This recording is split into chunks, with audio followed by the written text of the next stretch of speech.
Okay, so without further ado, I'm going to start. Good evening, everyone, and thank you for tuning in for today's lecture, which is part of the Women in Surgery Interest Group lecture series. We're happy to have you. My name is Jan Ghanem, Med3 representative, and I'm honored to introduce Dr. Sbaity as our guest lecturer.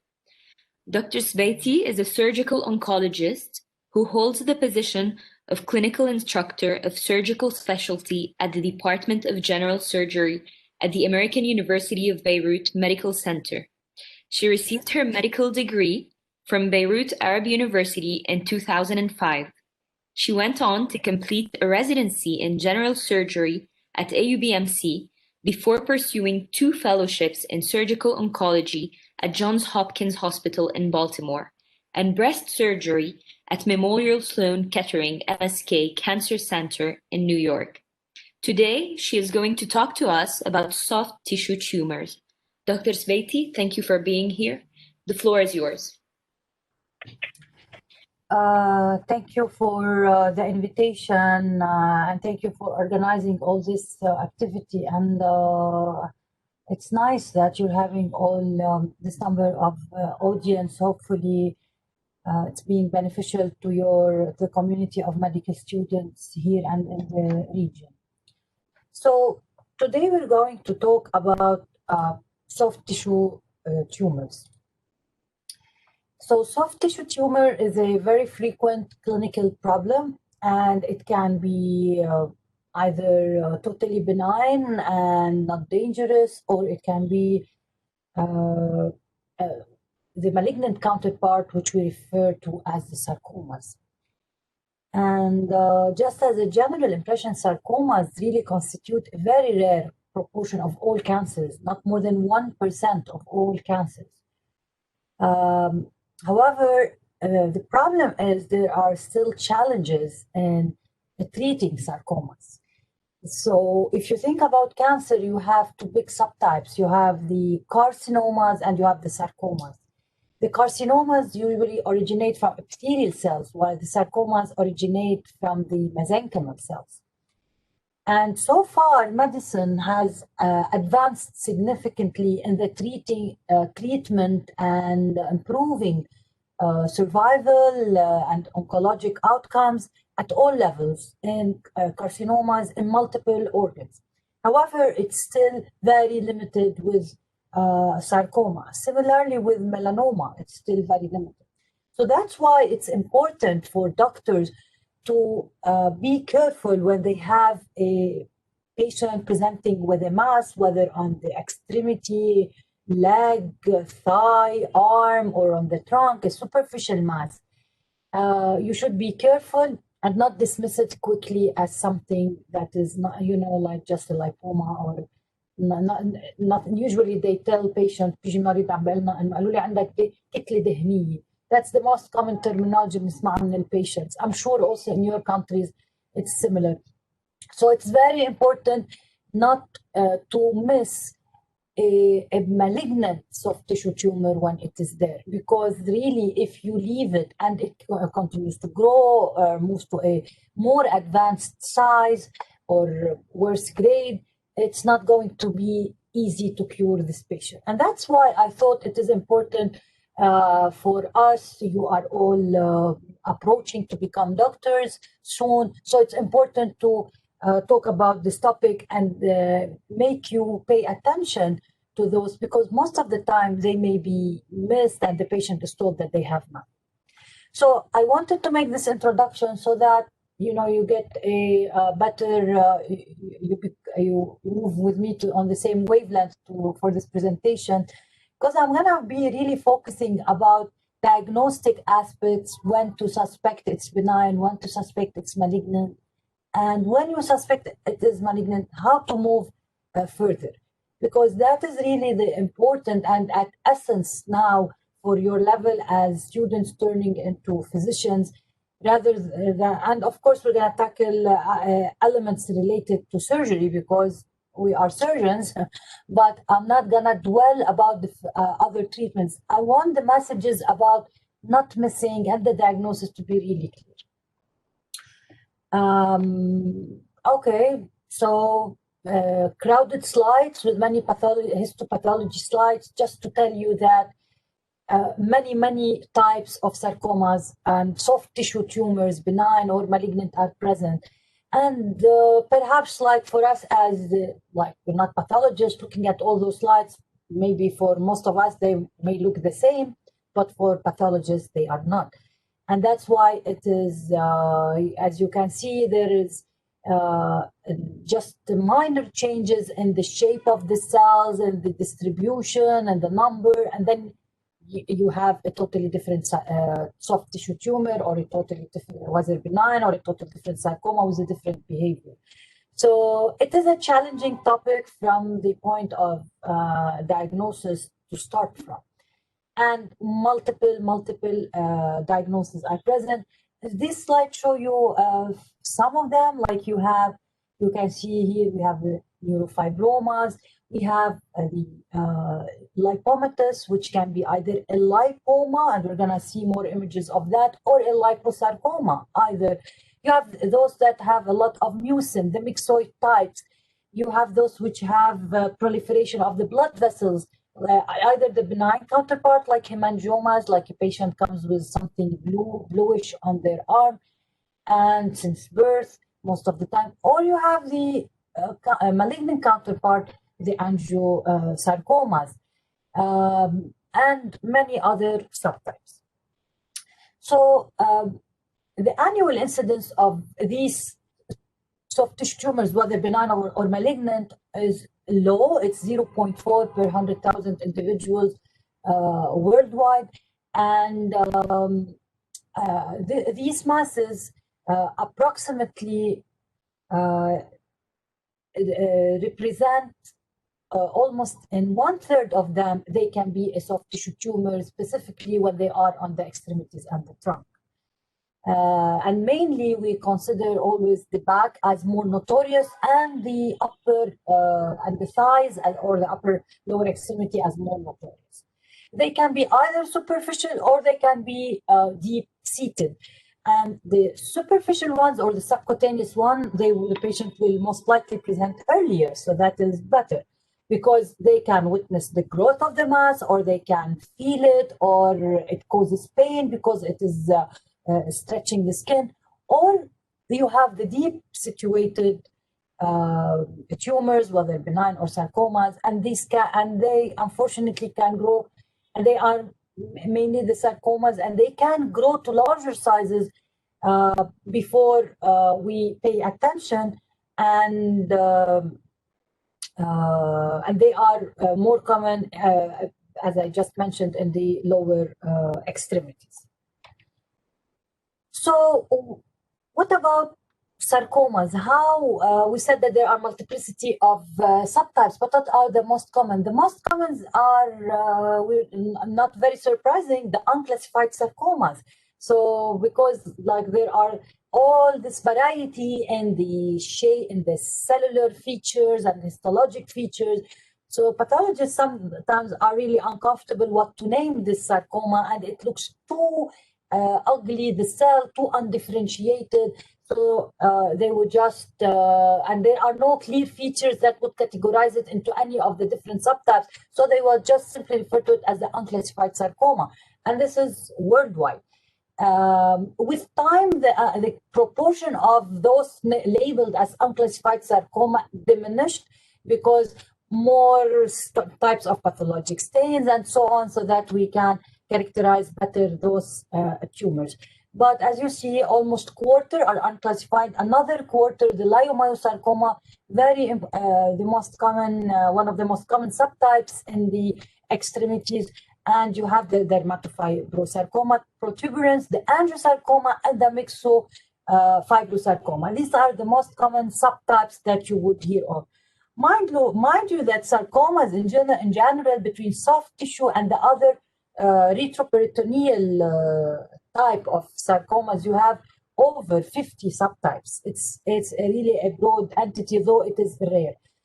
In another report, again, they found almost the same types of sarcomas. As you can see, they are common. However, in different populations, or perhaps in different series, the distribution and the numbers varied a little bit. However, these 5 entities that I just mentioned are the most common to present.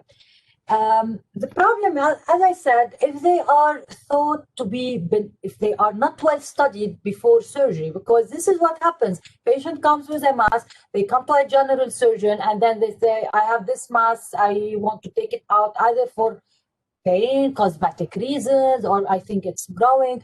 And then they say, oh, fine, it's fine. And then some local anesthesia, and they remove the mass. And this can be really sometimes a disaster, because if this is done and it was a sarcoma, then you may be dooming the patient to really a much bigger surgery than he needs, because you did not respect how to place the incision, or not to contaminate the tissues, and so on. So that's why unplanned excision can cause serious problems, such as contamination of the tissues, as I said, that can necessitate bigger reoperation and removing a bigger mass of soft tissue surrounding than you would do if you knew what you are doing and planned it well.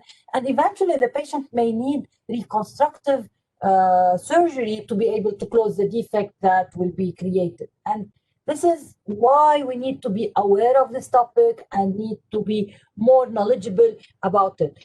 And so that's why it's not a simple thing to handle soft tissue tumors, and surgeons handling them should have sufficient knowledge about how to diagnose, how to make sure this is benign, not malignant, and how to plan the management steps. So diagnosis. Don't ever bypass history and physical exam in anything that you are doing. It's not simple. We practice it every day, and in any encounter, in any disease, it is very important. And it is also important in soft tissue tumors. Now, definitely if in superficial soft tissue tumors, it will be more important than the deep ones, because as I said, the patient will be able to tell you the history, how when did the mass show up, how it is growing, because they have access to it, they can feel it, they can see it, as opposed to the deep originating ones. So as a doctor, you have the responsibility to take detailed history from the patient. And I'm gonna mention now, and we all have learned the Socrates of how to ask about any mass that the patient comes with. So now I'm gonna just highlight what are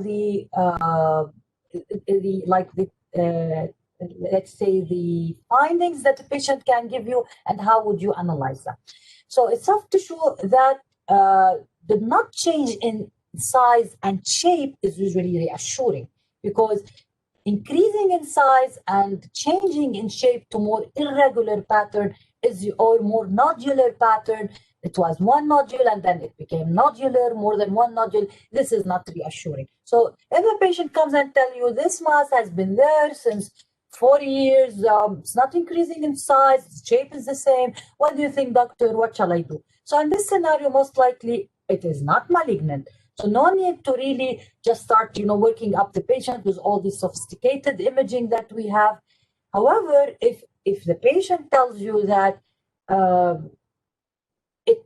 let's say I noticed the mass only 3 weeks ago or 4 weeks ago and it is growing, or he tells you, I had this mass since years, but I have noticed that over the past month or 2 months, it is increasing in size or changing in shape, then you have to be worried and initiate workup for the patient. Another symptom that patients may report is pain. And here, pain can be really confusing and you don't know what to do with it. So it can happen with benign or it can happen with malignant based on the size. For example, if you have a benign, let's say fibroma, but however it is big and it is stretching the skin overlying it, then the patient will have pain. Or if it is just happens to be near to a nerve and it is pushing on that nerve without invading, without anything, just pushing, then it will cause pain. So it's not very beneficial.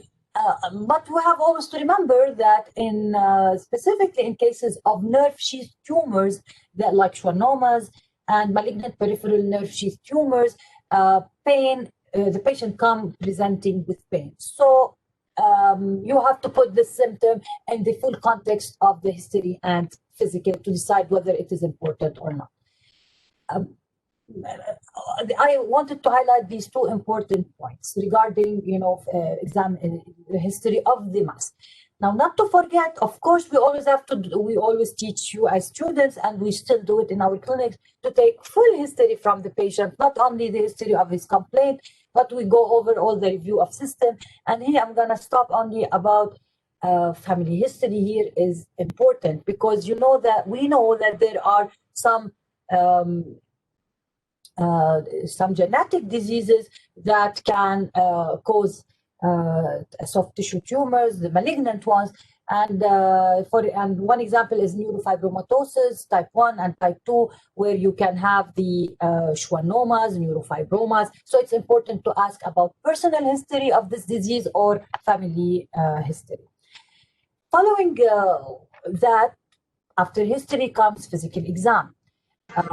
And an exam always includes inspection, palpation, and so on. Inspect the mass, look at the skin color, look at the size. Is it small? Is it big? Look at the shape of the mass. Does it look like it has uniform borders and one single nodule, or it is multinodular? And sometimes just by looking at those masses, you can know if it's benign or malignant, like if there is ulceration, necrosis in the mass showing, then that's not good. And this is one example of just by inspection, you are likely to diagnose that this is Kaposi sarcoma. Of course, you need further workup. Another example, looking at this does not look good. There is ulceration that I'm talking about. There is this necrosis. And there is all this proliferation of the vessels that we can see. So here with this patient, we put high on our differential diagnosis list, angiosarcoma. Just by inspection, a lot have been learned. Moving forward, we come to palpation. You have to palpate the mass to evaluate, is it firm? Is it a firmness? Is it soft? Is it firm? Is it hard? Is it slippery? For example, if it's a lipoma, it will be soft and slippery. If it is one of the sarcomas, then on the opposite, it's going to be fixed. It will not be mobile, and it will be hard. The fibromas will be firm and not hard, but also the mucinous subtypes of the tumors also will have their own consistency. So there's a lot of information that you will learn from palpation. Again, hemangiomas, because they are vascular structures rich with full with the blood, then they will have their own feeling on palpation. As I said, here again we mentioned lipomas. They can be slippery. So if the mass is soft, most likely top on the list is a lipoma. Common things are common, and benign tumors should be top on your list. Or it can be the hemangioma, or it can be atypical lipomatous tumors, which are the counterpart of the other name of them would be the liposarcomas. And so now they were called liposarcomas, whether in the extremity or in the retroperitoneal. But over the past 10-15 years, there became this general trend. If it is in the retroperitoneum, they call it liposarc. If it is in the extremity, it's the atypical lipomatous tumors. So it's just nomenclatures. Now, again, if it is hard, you have to think it is malignant, and you have to start working it up. Also, mobility, as I mentioned. Immobile, this most likely means tumor infiltration, and that happens with malignant tumor and not with benign tumor. So you need to be careful about that. Another trick in the exam, whether to know if it is superficial or deep tumor, let the patient contract the muscle where this mass is. For example, if it is in the arm, ask the patient to do flexion and extension of the elbow. So you will be moving the biceps muscle. If it is in the inner part of the arm, of course, then you will be contracting the biceps muscle. If the mass is underneath the muscle, when you contract, it will disappear because the muscle contracted and the mass either disappear or shrinks in size on exam. However, if the mass is superficial to the muscle, then it is a superficial tumor. Then when the muscle contracts, the mass will stay as protuberant as it was. So this is a trick when you're doing the exam to know whether it is a superficial mass or deep. And that is important for you as a surgeon to start planning what to do. Now we are thinking, is it suspicious or is it benign? We have to start working the patient up. We finished the history and physical, we have a differential diagnosis list, and we have to move forward with the workup. Now comes the role of imaging.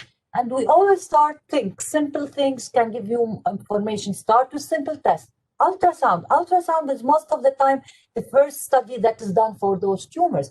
Of course, unless you have a patient with a large tumor, highly suspicious that it is a sarcoma, not a malignant and not a benign tumor, then you don't waste time and do ultrasound, and you may directly switch to further cross-sectional images, whether a CT or an MR, and MR is favorable more than CT.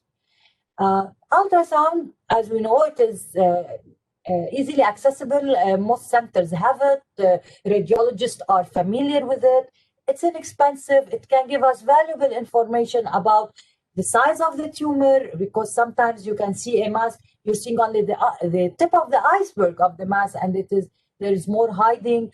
It can tell us, is it superficial or deep? It can give us information also about the internal shape. Is it one lobule, for example, a lipoma, or it is multilobulated? Is it all soft, or there are areas where are necrotic, areas that are different architecture than the rest? Another thing that can help is Doppler. You add to the ultrasound Doppler, or we call it the duplex, but here, so this what it will help you. It will show you the vasculature of the mass. So benign masses, as you can imagine, will not have a lot of vascularity, but if a mass shows high blood flow inside it, then most likely this is a real tumor, that either it's a vascular tumor like the hemangiomas or the malignant counterpart. Also, ultrasound is very important, and the duplex ultrasound, to distinguish if this is, for example, just a hematoma, like a patient just had a trauma and they forgot, or sometimes people don't remember that they hit their arm or their leg, and this is a hematoma. So ultrasound is very important to rule out if it's a hematoma or just a simple cyst disease. Sometimes sebaceous cysts they should not be that confusing, but sometimes they are big, and people prefer to do ultrasound for them. Now, when you have high suspicion on this basic images of ultrasound, it's not enough. You have to move to a more sophisticated test, which is the magnetic resonance images, the MRI. Here I'm showing an example of ultrasound, and as you can see, the radiologists have criteria that they follow. To us, we look at, we just see this oval mass. However, that is solid, because on ultrasound, black on the inside is anechoic, which means fluid. That makes it a cyst. However, here it is not the story. We can see here that it is not black, it is like almost gray. So this is a solid mass, hypoechoic solid mass. Now, to us, this is it. But however, radiologists, they know how to read those better, and they showed us that, look, here there is this tail, and to them, this signify a peripheral nerve sheath tumor. This is the nerve, and this is a tumor coming out of it. So we got more information from the ultrasound. The MRI, the added benefit of the MRI, it can give us more accurate information about the size, or the extent of the tumor. Is it extensive? Did it spread to nearby organs? And also gives us a lot of information about the shape that we see on ultrasound. Give us a lot of information about the nature of the tumor, because the signal intensities in the ultrasound, in the MR, I'm sure we all heard about the T1 weighted images, T2 weighted images. There are different signal intensities, and comparing between how does a mass, the color of the mass look at T1 and T2, whether it's white, whether it's black, whether it's gray. And there is all those ways to interpret those colors. This allows us to know if the tissue is fat or myxoid or fibrous. And according to this, we have the nature of the disease, And if it is fatty and it looks irregular, then it is a liposarc. And if it is fibrous, it looks benign, then a fibroma. It's fibrous, but it looks irregular. Perhaps it's malignant, then most likely it's a fibrosarcoma and or a leiomyosarcoma, and I have to do further workup for that. So in order to do proper preoperative planning, you have to do MR. It is our anatomical test. For soft tissue tumor, MRI is much better than CT. So if I have those patients in clinic, I'm not going to talk about CT anywhere in my presentation. I don't order CT scan to diagnose the mass. MRI is what will ultrasound, then MRI is what will put me on the proper road of diagnosis before the last ultimate step that we're going to talk about next. Don't forget that MRI, you have the one which is without contrast and one with contrast, the gadolinium agent, and that also helps you to further evaluate blood flow and also helps you to get idea about the nature. So if we want to summarize it again, MRI is allowing us to know the size, the nature of the tissues from the difference in the T1, T2 signals and how to interpret them, is giving us idea about which planes are involved. Did it cross the fascia? Did it not cross the fascia?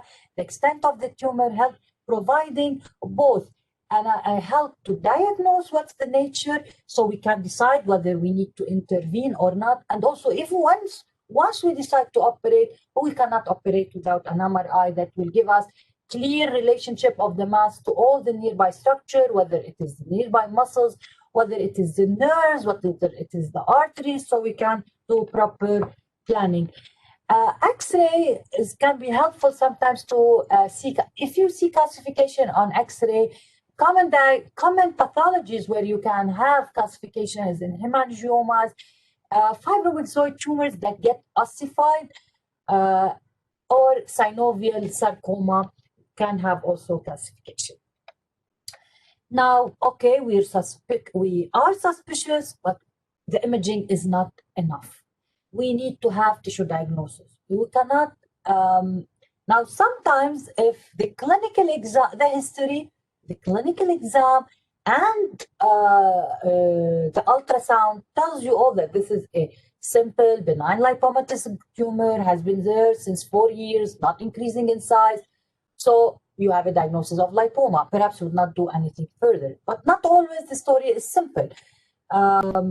Sometimes you need to do a biopsy. So in the example where I gave, and we think it's a lipoma, you don't need to do a biopsy to document. Lipoma is a common clinical diagnosis, and I'm speaking here specifically about lipoma. So it is allowed not to biopsy a mass and just to observe it if the history and the clinical are concordant with a history of a benign mass, and then you do an ultrasound, it is lipoma, then you can just follow up and observe this mass. You do not need to do further functional and extensive images like MR or biopsy or removal. You do not need to do that. However, if you're not comfortable, or let's say the mass is okay, the exam of the mass is benign, however, the patient history does not correlate with that, like they say, it just showed up a month ago, it's increasing in size quickly, then you have to work it up further. So this is what we refer to as discordant. You have to have concordance in history, physical, and imaging to observe. If any of those elements give you a sign that this may not be benign, please don't reassure yourself and your patient and do further workup, which can be a simple further MR or perhaps a simple biopsy, because as I mentioned from the beginning, the whole purpose of talking about this is not to miss the sarcomas. In case we are suspicious and there may be malignancy, then we have to move further and provide a tissue diagnosis. And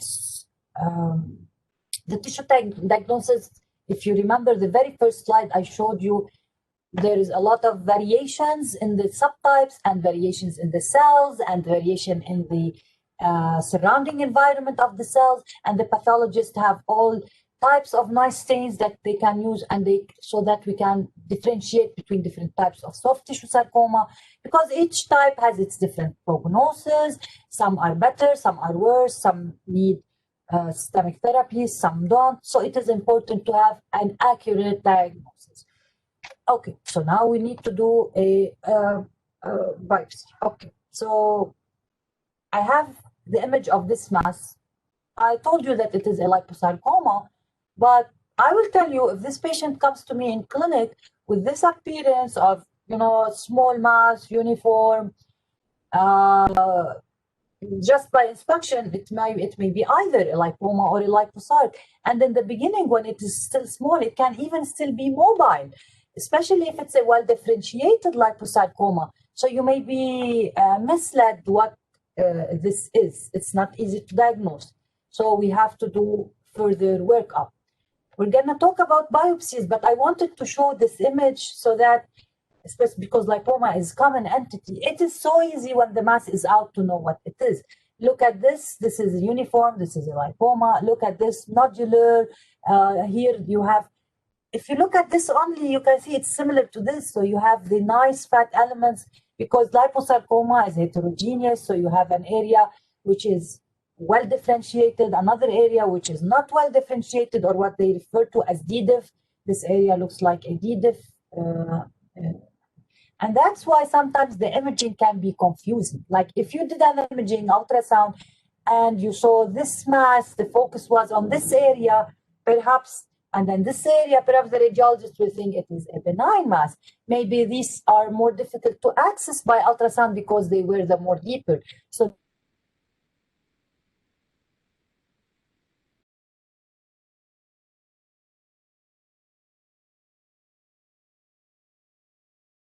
this biopsy, beautiful lipomatous cells. This is all simple lipoma, nothing to worry about. Here, the story is different. You see all this mesenchymal growth, spindle-like cells. This is a liposarc. Okay, so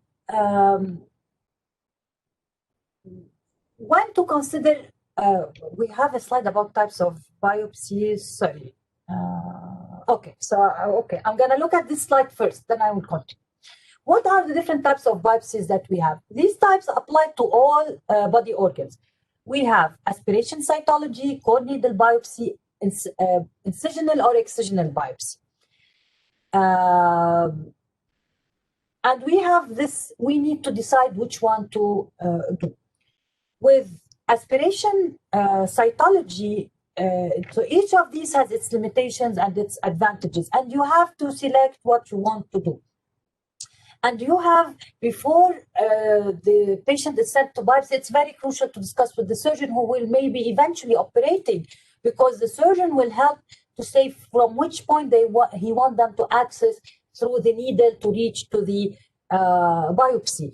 Because sometimes there may be nerves in the region that he doesn't want to hurt, or sometimes because we are contemplating that this may be sarcoma, and then we need to do further resection. Whenever we do surgery for sarcoma, after a biopsy is done, we have to incorporate the whole track of the biopsy, because we know that recurrences can happen in that track. So if the biopsy was not planned well, then you will end up, as I mentioned in the beginning, and the surgeon will be forced to remove more tissues than we need, because the biopsy contaminated the area. We have to remove it, and we end up with a bigger resection and sometimes necessitating reconstructive surgery. Cytology, the good thing with it is that a fine needle, the needle is narrow, the gauge is 21 to 23.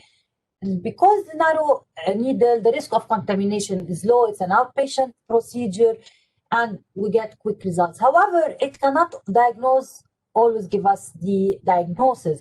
There is limitation to the fine needle aspirate, so it is not really our modality of biopsy of choice. The modality of choice is the core biopsy whenever feasible. This is what we would like to do. It's also an outpatient procedure. It has a higher rate of giving us the proper diagnosis. However, remember that there is the risk of contamination, seeding across the tract. So the radiologist should speak with the surgeon, and they have to coordinate how, where the biopsy will enter and how the tract will be. Let's say we did the core biopsy, we did not get an answer, then we have to resort to the incisional or excisional biopsy, which are the surgical biopsies. With the incisional biopsy, you do not remove the whole mass, you remove a part of it. The disadvantage is it's being done in the operating room. However, the advantages is you can get a biggest chunk of tumor and you can get your diagnosis, you can do all the gene testing that you would like, you have everything. But be very mindful when you do this biopsy, the incision, how to place the incision.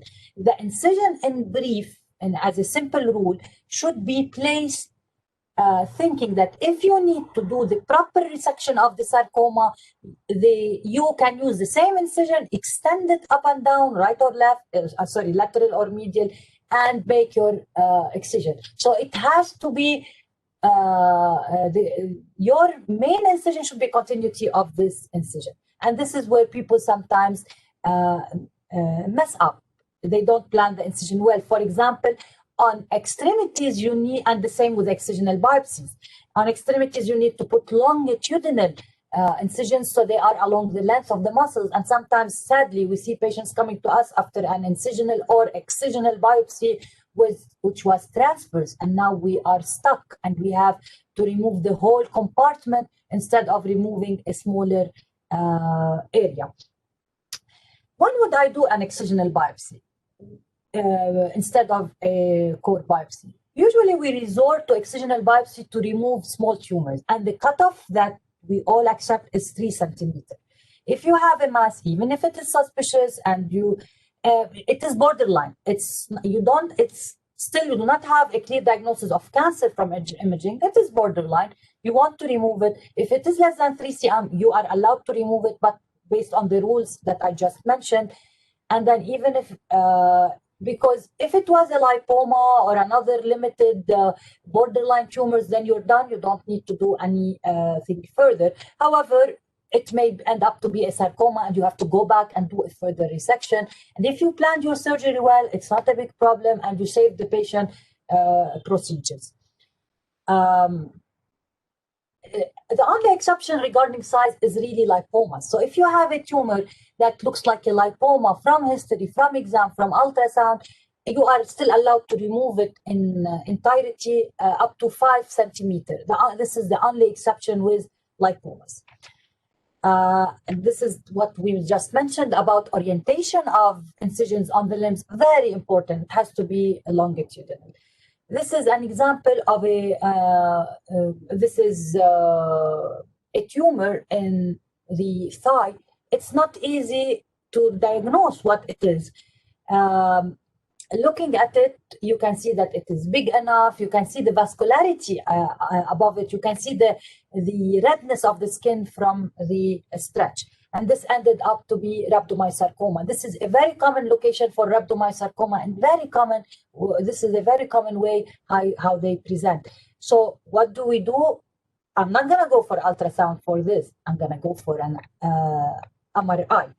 So MRI, following that, you get a core biopsy, and this is the core biopsy of the mass. I just put it because you cannot embark on the surgery before you get the diagnosis, and then you go ahead and do the surgery, provided that you know the anatomy well and know how to navigate your way doing the surgery here between the nerves, the arteries, and so on. This is an example of Fibrosarcoma on MRI, and you can see that we have here example of the T1 and the T2 images, and you can see this is the same tumor, but it is having different colors. And just from the magnetic resonance, from the MRI findings, they could diagnose that it is a Fibrosarcoma. Not enough, we went for a core biopsy, and here you can see all these beautiful mucin-filled spaces telling us that it has a mucin component or myxoid component, and you have all the proliferation of fibers, so it's in the Fibrosarcoma. Now, regardless of the histologic diagnosis, we're coming to treatment, surgery is always the mainstay. That's why this sarcoma is a surgical disease, and the surgeon has to be involved at all phases of the treatment. We also have adjuvant chemotherapies. We have radiotherapy, whether adjuvant or neoadjuvant, to help us mainly in the salvage. So that's also present to us. I'm going to conclude my presentation with a few comments regarding surgical resection. A surgeon has to plan the resection. We have to collect proper information, proper histology, core biopsy. We have to know proper anatomy, anatomical description, cross-sectional imaging by MRI. Of course, you have to put that all in the context of the patient's general condition. If they are like, what's their life expectancy from the disease and from their general conditions. As I mentioned, we would never, ever operate on those soft tissue tumors without MRI, of course, with contrast. So we have delineated everything. Now, what is our top priority doing those surgeries? We need negative margins. Those patients, their main hope for cure is surgery. It's the most important modality of treatment up till today. So we have to remove the tumor, all of it with negative margin, what we refer to as R0. You will hear R0, R1, R2 in your training, and R refers to radicality of resection. R0 meaning that we have a negative margin on histologic examination. So microscopically negative margin, this is the best, this is what we want. You have the R1 and the R2. R1 means that when they did the on gross, they thought they removed everything. When they did the histologic examination, they had a positive margin. What to do if we have a positive margin? It's a challenge. Sometimes we can go and remove further than great. For example, if you have a atypical lipoma or liposarcoma of the extremity, it's superficial, you can go and remove more. But sometimes with rhabdomyosarcomas, like the one I showed you, it's big, close to the sciatic nerve or the femoral artery, then sometimes you removed all what you can, and it's difficult to go further and do further resection, and the patient ends up with R1 resection. So what to do? We're gonna see it in the next slide. We will resort to the role of radiation therapy to help us control the remaining disease. The margin length, generally, we go to 1 to 2 centimeters. That's what we would like in general. However, if that close to resistant margins, and those are namely two things, the fascia and the periosteum. So if you remove up to the fascia, then you are fine. You don't need to remove more.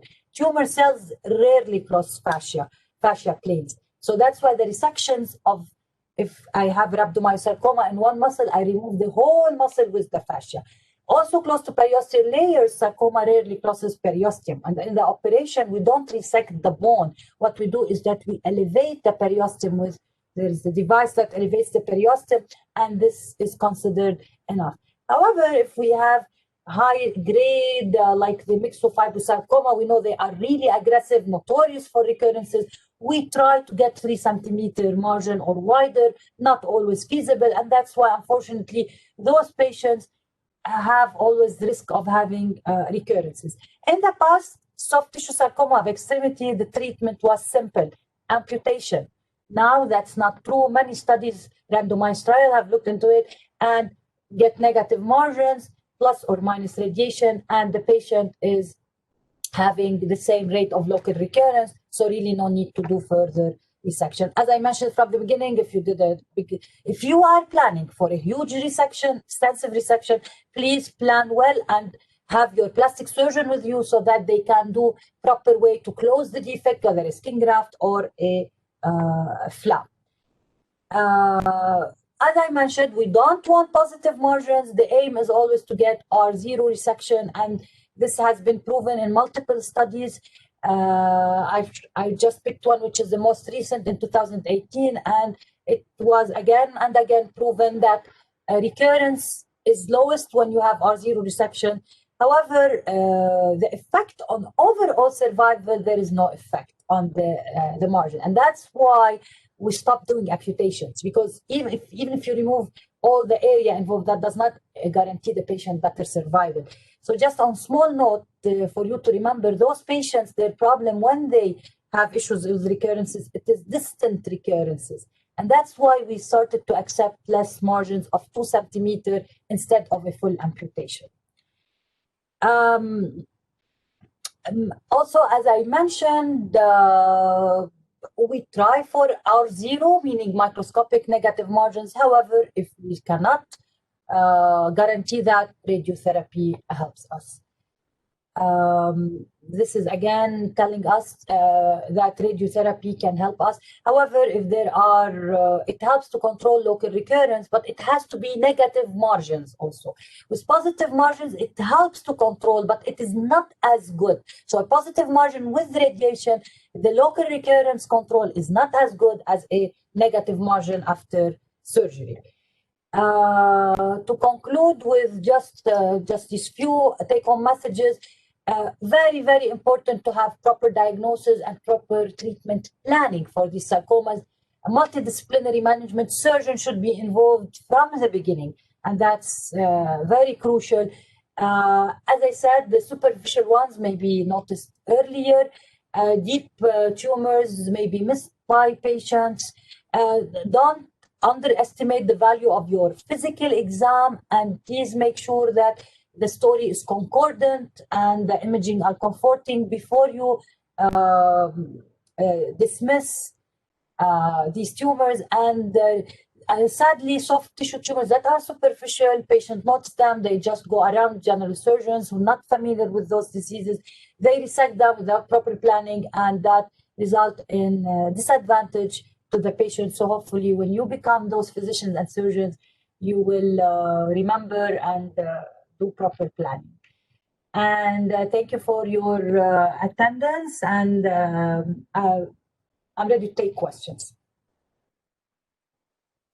So thank you, Dr. Sbaity, for the very informative lecture. It was an absolute pleasure having you with us. Thank you, everyone, for joining us today. The first question that we have is, okay, so it's not a question directed to the lecture.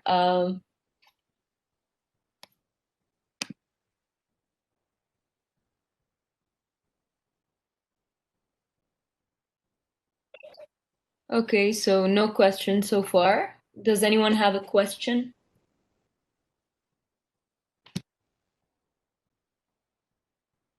Hopefully no question should be good. So we have one that says, do rhabdomyosarcoma are chemo-resistant? Yeah, so most sarcomas do not really respond well to chemotherapy, and we don't have many options for chemotherapy for sarcoma. Now, rhabdomyosarcoma specifically and leiomyosarcoma can be very highly sensitive to radiation therapy. But unfortunately, we give them the chemotherapy, though we know that they are not going to respond well, but we don't have lots of options. Now there is more and more the trend of targeted therapy. Targeted therapies, it's not within the scope of this presentation, but there is a lot of mutations that will be detected. I'm not sure if you heard of some of them, like BRAF mutations, VRAF mutations, interleukin-1, growth factors, many things. So tumors that overexpress one, there are certain treatments that are targeted to these receptors, like, for example, imatinib, sorafenib. These are new targeted agents. Really, the efficacy and effectiveness of them is not finalized, and still the clinical practice of prescribing those treatments is still limited, but it is a very hot area of research happening in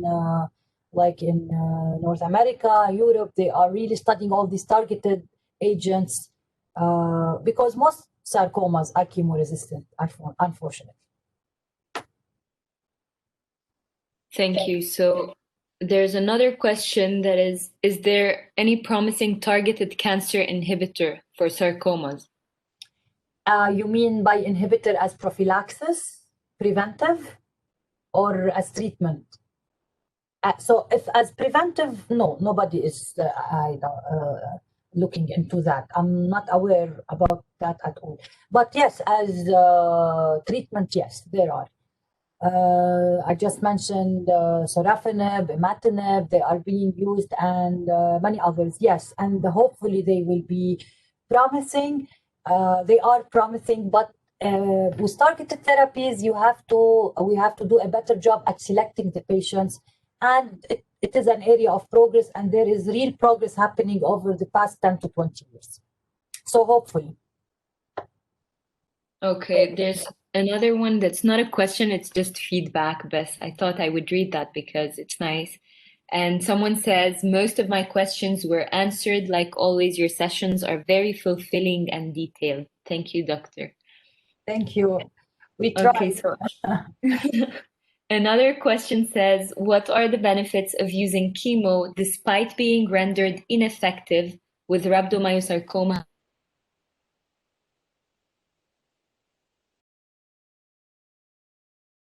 And among each other, like the surgeons, the medical oncologists, like we tell them, please give them some neoadjuvant chemotherapy. Maybe it shrinks the tumor and moves it a little bit away from a nerve or a major artery. And then they say it's only maybe 5% chance or 10% chance. And sometimes we decide to give, sometimes we don't give. It's really arbitrary sometimes, the decision based on the general status of the patient. Of course, we get the patient in those discussions. So now more and more we're swaying away from not giving them the chemotherapy. This is a good question. So now really the trend is that we are not giving them the chemotherapy. But it makes us uncomfortable. You can imagine you're a physician and you are not doing anything for systemic treatment of the patient. It's not easy for you to understand that and accept it. Right. Thank you, doctor. So if there are no more questions, I think we will be concluding. Do you guys have any more questions? Okay, so thank you, Dr. Sbaity, for the very informative lecture. Thank you, everyone. This was Jan Ghanem, MED3 representative, and we'll see you in the next session happening in 3 minutes, actually. Okay. Yalla, يعطيكم العافية. Thank you. It's always a pleasure to present to this smart group of students and future doctors. Thank you. Thank you so much, Doctor. يعطيك ألف عافية. الله يعافيكم. Bye.